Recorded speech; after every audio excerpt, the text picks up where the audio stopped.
Hi friends, आज का ऐसे सिंधी में आप सबका स्वागत है। मैं हूँ आर्किटेक्ट निहारा और आज हम बात करने वाले हैं फॉल सीलिंग के बारे में। हमारे बहुत सारे वीडियोस पर आप सब लोगों ने कमेंट किया था कि प्लीज़ फॉल सीलिंग के ऊपर वीडियो बनाइए। तो आज हम जानेंगे कि घर में फॉल सीलिंग क्यों करते हैं, एग्जैक्टली फॉल सीलिंग होता क्या है, कौन से मटेरियल्स आप इसके लिए यूज़ कर सकते हैं, इसका कॉस्टिंग क्या होता है, कुछ हम फोटोज़ भी आपको दिखाएंगे और अगर आपको फॉल सीलिंग करना है तो कौन सी चीज़ों का आपको ध्यान रखना चाहिए ये भी हम आपको बताएंगे। तो चलिए शुरू करते हैं आज का वीडियो।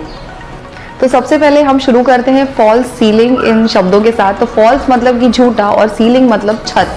तो जैसे ही आप सबको पता है घर में सीलिंग तो होता ही है, बट क्या होता है कि बिल्डर जब कोई भी घर आपको पोजीशन देते हैं तब उसमें कुछ स्पेसिफिक पॉइंट्स दिए हुए होते हैं। अगर वॉल के ऊपर समझो होल्डर्स दिए हैं ट्यूबलाइट्स के लिए और सीलिंग के ऊपर फैन का पॉइंट होता है और फैन के साथ ही अगर आपको कोई शैंडलियर कोई लाइट लटकाना है उसके लिए पॉइंट दिया हुआ होता है।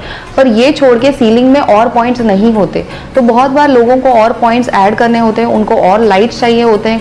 कई बार लोगों को ऐसा भी होता है कि हम व्हाइट के साथ येलो लाइट घर में भी ऐड करना चाहते हैं। तो कभी व्हाइट के साथ अगर व्हाइट लाइट हमें नहीं लगाना है तो येलो लाइट के साथ भी एक अच्छे एम्बियंस के साथ हम घर में कुछ टाइम स्पेंड कर सके। उसी के साथ लोगों को इनडायरेक्ट लाइट भी लगाना होता है। इसके लिए ये सब जब आप एक्स्ट्रा वायरिंग करेंगे, जब बिल्डर ने आपको ऑलरेडी पॉइंट्स दिए हुए हैं उन्हीं के साथ आप कुछ एक्स्ट्रा पॉइंट्स ऐड करेंगे। या कई बार ऐसे भी होता है कि उसने कुछ एक प्लानिंग करके दिया है बट आपको प्लानिंग चेंज करना है, आपके हिसाब से आपको प्लान कस्टमाइज करके चेंज करना है, फिर आपके पॉइंट्स चेंज हो जाते हैं। तो ये जो एक्स्ट्रा वायरिंग वगैरह आप लेंगे वो वायर्स को छुपाने का काम होता है, ये फॉल्स सीलिंग का काम है। क्योंकि ऊपर आप जो एग्जिस्टिंग सीलिंग है उसके नीचे बहुत सारे वायर्स जो भी आपको करना है वो कनेक्शन लेके उसके नीचे आप एक दूसरा छत लगा लेते हो जो एक झूठा है, जिसको फॉल्स सीलिंग कहते हैं। पहले फॉल्स सीलिंग पीओपी में ही बनता था, इसके लिए उसको पीओपी सीलिंग भी कई लोग अभी तक कहते हैं, बट आजकल पीओपी बहुत कम यूज होता है। पीओपी के शीट का साइज कुछ 2 फुट बाय 3 फुट होता था, बट अभी जो जिप्सम यूज करते हैं, जिप्सम सीलिंग में यूज करते हैं, तो इसको आजकल जिप्सम सीलिंग भी कहते हैं। उससे आपको थोड़ा बड़ा साइज मिलता है, एक 6 बाय 4 फुट का साइज आपको जिप्सम सीलिंग में, जिप्सम के एक पैनल का होता है 6 बाय 4 फुट का साइज।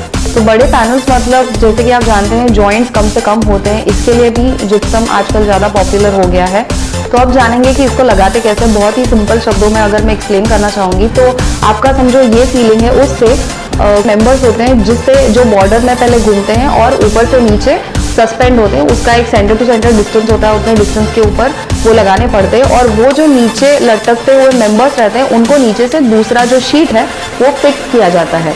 ऐसे बनता है बेसिक सीलिंग।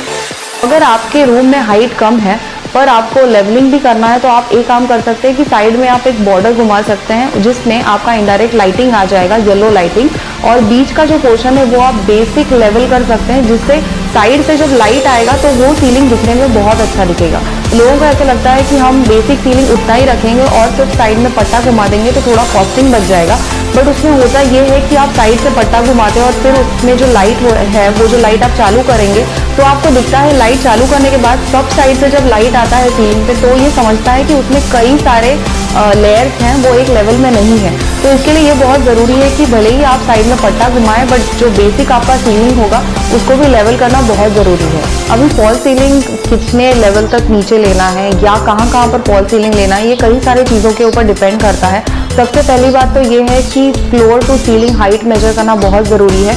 वो हाइट अगर कम है तो आप डिसाइड कर सकते हैं किसी स्पेसिफिक एरिया में स्ट्रैटेजिकली बॉर्डर में या किसी कोने में आप फॉल सीलिंग ले सकते हैं। बाकी जगह पर बेसिक आप लेवलिंग करके 3 इंच में अच्छा सीलिंग आपको अचीव हो जाएगा। उसी के साथ आपका लाइटिंग लेआउट भी फाइनल होना ज़रूरी है। अगर आपको पता है कि कहाँ पर आपके लाइट्स आने वाले हैं तो वो लाइट्स उसके बेसिस पे भी आप फॉल सीलिंग एग्जैक्टली कहाँ पे चाहिए ये डिसाइड कर सकते हैं। हाइट के साथ ही किसी भी रूम की जो लंबाई होती है और चौड़ाई होती है वो भी उसके ऊपर भी डिपेंड करता है कि आप फॉल सीलिंग कैसा करेंगे। बहुत छोटी रूम में अगर आपने बहुत लेवल क्रिएट कर दिए, बहुत नीचे लेके आए तो अच्छा नहीं दिखेगा। वही अगर एक बहुत बड़ा आपका लिविंग रूम है तो उसमें आप लेवल क्रिएट करेंगे, कुछ बहुत ही डेकोरेटिव करेंगे तो वो अच्छा भी दिखेगा। ऐसे नहीं लगेगा कि आपके सर पे आ रहा है। बस जैसे कि बेडरूम्स हैं, छोटे एरियाज हैं, बेडरूम्स पैसेजेस हैं या किचन्स हैं, उसमें आप बहुत ही सिंपल रखिए। बेडरूम में भी आप बॉर्डर कहीं पे आपको करना है या बेडरूम में ऐसे भी करते हैं कि सेंटर का जो पोर्शन है उसको नीचे लेते हैं, वो भी करना है तो ठीक है। बट किचन जैसे जगहों पर आप बेसिक लाइट्स अगर जगह पे है तो फॉल सीलिंग अवॉइड भी कर सकते हैं। अगर आपको करना ही है तो आप एक बेसिक, जैसे मैंने आपको एक्सप्लेन किया, एक 3 इंच में पूरा लेवल कर लीजिए। अगर आपके ऊपर जो रहते हैं उनका जो सिंक है उसका संक मतलब एक ड्रॉप होता है सीलिंग में, पूरा सीलिंग फ्लैट होता है बट एक ही साइड में एक स्क्वायर जनरली ड्रॉप होता है, उसको अगर आपको छुपाना है तो आप उतने पट्टे में बीम जैसे दिखा सकते हैं फॉल सीलिंग में। अदरवाइज इनडायरेक्ट लाइटिंग की किचन में मुझे नहीं लगता कुछ ज़रूरत है। अगर आपको एक्स्ट्रा लाइट्स ऐड करने हैं तो काउंटर के ऊपर का जो स्टोरेज होता है उसके नीचे के साइड पे लाइट्स दिए हैं। इससे ये होता है कि अगर आपको काउंटर पे कुछ काम करना है तो फोकस लाइट्स जैसे एग्जैक्टली उतने एरिया में उसका लाइट फैलता है, तो सीलिंग में इनडायरेक्ट लाइटिंग आप अवॉइड कर सकते हैं। फॉल सीलिंग बहुत ही इलेबोरेट होना चाहिए ऐसा कुछ नहीं है। अगर आपको लगता है कि येलो लाइट चाहिए तो फॉल सीलिंग ही चाहिए, ऐसा भी नहीं है। आजकल बहुत सारे अच्छे अच्छे मार्केट में फिटिंग्स आए हैं जिसमें 3-वे फिटिंग होता है, एक जिसमें एक ही लाइट से आपको वाइट, येलो और वाइट और येलो के बीच का एक होता है जो वार्म वाइट या उसको डे लाइट कहते हैं, वो लाइट एक ही सिंगल फिटिंग में से आपको उसका आउटपुट मिलता है।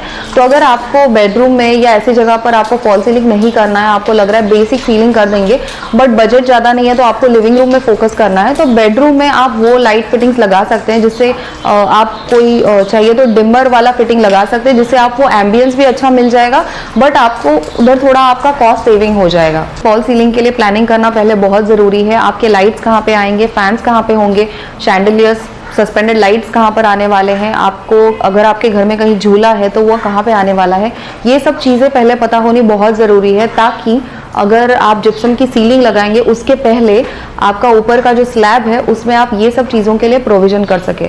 अगर आपके घर में झूला है तो उसका जो हुक है वो पहले स्लैब में लगाना पड़ेगा, फिर रॉड्स हैं उसके जो फैंस है उसके जो रॉड्स है वो भी स्लैब में फिट होंगे।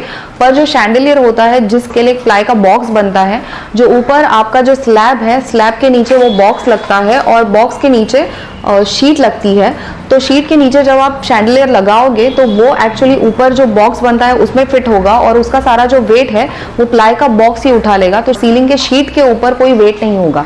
तो ये सब चीज़ें आपको पहले प्लान करनी पड़ेंगी, कुछ डिफिकल्ट नहीं है, थोड़ा प्लानिंग से करेंगे तो बहुत ईजीली आप कर सकते हैं।